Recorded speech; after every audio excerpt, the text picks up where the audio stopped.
Mārketingam ir otra daļa. Ja gadījumā dalībnieks grib veidot nopietnu biznesu, ne tikai dažas reizes gadā iziet galdu un saņemt pat 3,5 tūkstošiem, bet veidot nopietnu biznesu, lai katru mēnesi būtu noteikts ienākums, tad dalībnieks to dara mērķtiecīgi.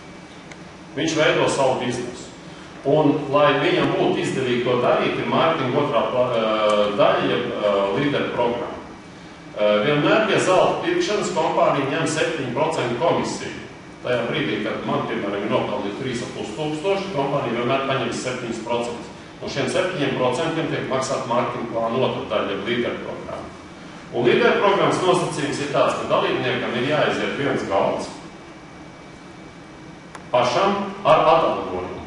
Neder, ja man izstums cauri vienkārši bez kvalifikācijas. Man ir jābūt tiem diviem cilvēkiem, man ir jāsaņem atlīdzība.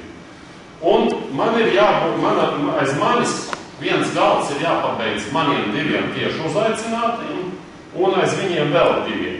Tātad iznāk tā, ka aiz manis galds jāpabeidz 6 cilvēkiem. Ja šādi te izveidojas struktūru, ka es pats esmu saņēmis vienu reizi atlīdzību, un 2 sekotāji, un aiz viņiem vēl pat 2 ir izgājuši cauri, automātiski šī vieta sāk strādāt līderu programmā.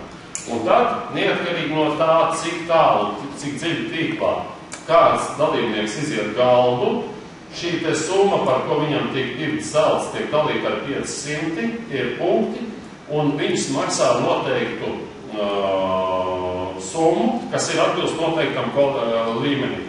Un līderu programmā šie līmeņi ir 12. Sāk no pirmā, tas ir 7,5 eiro par vienu punktu, līdz 32,12 eiro līmenī. Un, ja tur veidojas starpība, tad tas veidojas kā starpība. Šis līmenis strādā kā lineārais tīkla bizness, kā lineārais mārketings. Neviens nevienu neapdzen, visi punkti, kas krājās, visi punkti summējās, un tādā veidā kā veidojas karjeras.